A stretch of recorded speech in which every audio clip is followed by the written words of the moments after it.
For hundreds of years, one veil separated humanity from God. Inside the Holy of Holies, judgment dwelled. The law condemned, the blood temporarily covered. Then one day the veil tore. The blood spoke once and for all, and the throne of God became accessible to every believer. Tonight we uncover the veil, the blood, and the throne, and what it means for you today. The veil represented separation. Only the high priest could enter, once a year, on the Day of Atonement. Hebrews 9 verse 7. But into the second part the high priest went alone once a year, not without blood which he offered for himself and for the errors of the people. Separation, judgment, blood, the cross changed everything. Exodus 26 verse 31 to 33. You shall make a veil of blue, purple, and scarlet thread, and you shall hang it on 4 pillars, so that it shall separate the holy place from the most holy. The veil was a physical reminder of humanity's sin. No one could approach God directly. Sign created a barrier. Leviticus 16, verse 14 to 15. He shall take some of the blood of the bull and sprinkle it on the mercy seat, to make atonement for himself and for the congregation. Temporary forgiveness required blood. Hebrews 9, verse 22. Without shedding of blood there is no remission. The principle is unchanging. Life must be given to access the holy. Matthew 27, verse 50 to 51. And Jesus cried out again with a loud voice and yielded up his spirit.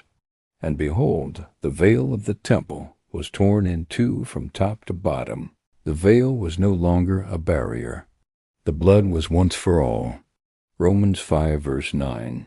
Much more then, having now been justified by his blood, we shall be saved from wrath through him.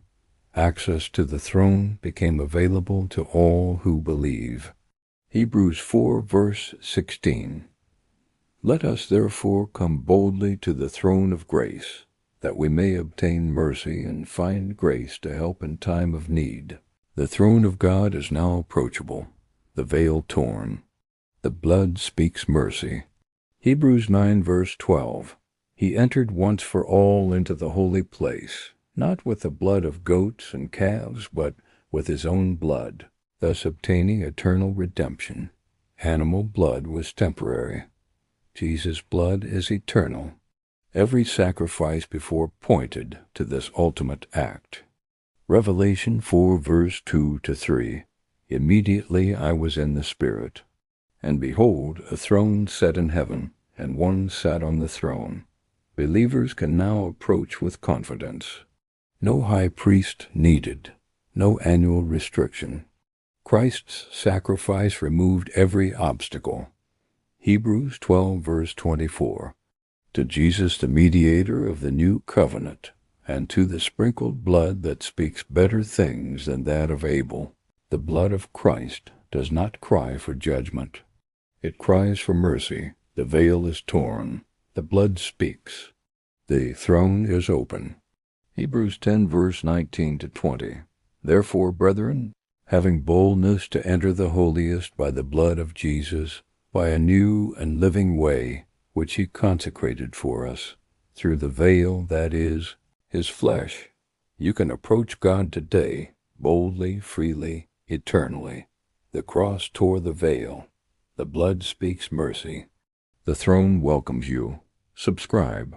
The revelation continues. Have you ever stood before a massive, impenetrable wall, knowing that everything you've ever wanted lies just on the other side? For centuries, that was humanity's relationship with God. A veil, thick and heavy, separated the holy from the common, the divine from the human. But then, on a hill called Calvary, everything changed. Today, we're going deeper into this profound mystery, exploring how the cross tore down that wall forever. Last time, we talked about the veil in the temple, a physical barrier symbolizing the spiritual separation caused by sin.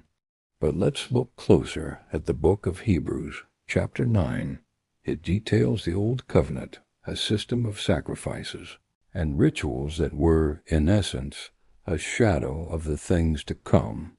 The high priest could only enter the most holy place once a year, and never without blood, which he offered for himself and for the sins the people had committed in ignorance. This was a constant yearly reminder that the way into the very presence of God was not yet open. It was a system built on repetition, because the blood of bulls and goats could never truly take away sin. It could only cover it temporarily. Then came Jesus. He wasn't just another high priest. He was the great high priest, and he didn't enter a man-made sanctuary. Hebrews 9 verse 24 tells us he entered heaven itself to appear in the presence of God on our behalf. And the sacrifice he offered wasn't an animal. It was his own blood. This is the heart of the new covenant. Unlike the old, which was written on stone, this new covenant, as prophesied by Jeremiah, is written on our hearts. It's not about an external set of rules we struggle to follow. It's an internal transformation powered by God's grace. Think about that moment on the cross.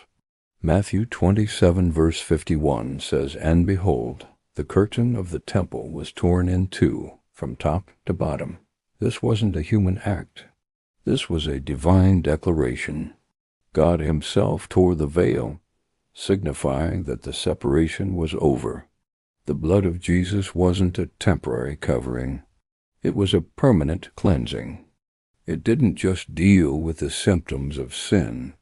It dealt with the root cause, satisfying the demands of justice once and for all. This one-time, perfect sacrifice accomplished what millions of animal sacrifices never could. So what does this mean for us, right here, right now? It means the throne of God is no longer a place of judgment and fear, but a throne of grace. Hebrews 4:16 is one of the most incredible invitations ever given.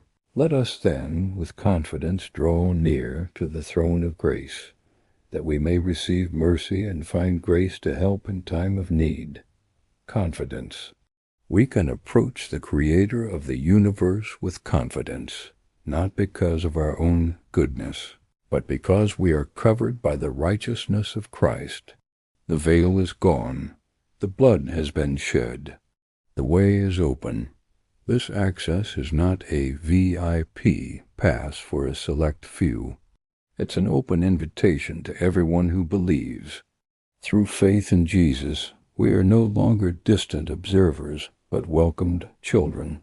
We can come to God with our fears, our failures, our hopes, and our praises, knowing He hears us.